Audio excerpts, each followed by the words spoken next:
চট্টগ্রাম বিশ্ববিদ্যালয় কেন্দ্রীয় ছাত্র সংসদ চাকসু নির্বাচনে শিবির সমর্থিত সম্প্রীতির শিক্ষার্থী জোট প্যানেল থেকে লড়ে ভাইস প্রেসিডেন্ট পদে বিজয়ী হয়েছেন নাটোরের বাগাতিপাড়ার ইব্রাহিম হোসেন রনি। তার এই ঐতিহাসিক বিজয়ে নিজ জন্মস্থান বাগাতিপাড়ায় ছড়িয়ে পড়েছে উৎসবের আমেজ, চলছে মিষ্টি বিতরণ, শুভেচ্ছা বিনিময় আর আনন্দের ঢেউ। এলএমই সার্টিফাইড বিশ্বসেরা কপারে তৈরি ওয়ালটন কেবলস, যা আপনার স্থাপনাকে রাখবে সবসময় নিরাপদ। উপজেলার ফাগুয়ারদিয়ার ইউনিয়নের পাচুরিয়া গ্রামের সেই রনির বাড়িতে সকাল থেকেই মানুষের ঢল। মিষ্টি বিলানোর পাশাপাশি কেউ কেউ ছুটে আসছেন অভিনন্দন জানাতে।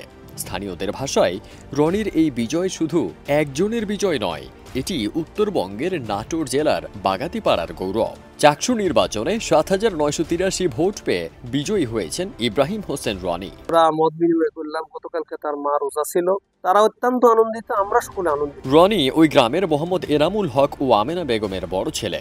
স্থানীয় স্কুলে প্রাথমিক শিক্ষা শেষে রাজশাহীতে উচ্চ মাধ্যমিক করেন। বর্তমানে চট্টগ্রাম বিশ্ববিদ্যালয়ের ইসলামের ইতিহাস ও সংস্কৃতি বিভাগে পড়ছেন রনি। বাগাতিপাড়া থানা শিবির সভাপতি ও থানা সেক্রেটারি বলেন, রনির বিজয়ে আমরা জনসাধারণের মাঝে মিষ্টি বিতরণ করছি। আমাদের প্যানেল ২৬টির মধ্যে ২৪টি পদে জয়ী হয়েছে। আমাদের অঞ্চলে বাগাতিপাড়ার কৃতি সন্তান ইব্রাহিম রনি ভাই, তার পক্ষ থেকে আমরা আমাদের জনসাধারণের মাঝে মিষ্টি বিতরণ করছি। আবেগাপ্লুত রনির দাদি জানান, রনিকে আমি কোলে পিঠে করে মানুষ করেছি। আল্লাহ আমাদের আশা পূরণ করেছেন। ছেলের সাফল্যে নফল রোজা রেখেছেন রনির মা আর বাবা এনামুল হক ছেলের জন্য দোয়া করেছেন।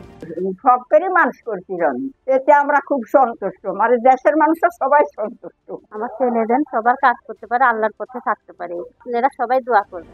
ছাত্র শিবিরের নেতারা কেন্দ্রীয় ছাত্র সংসদ নির্বাচনে ৪৪ বছর পর অভাবনীয় এক জয়ে চাকসুতে প্রত্যাবর্তন করেছে।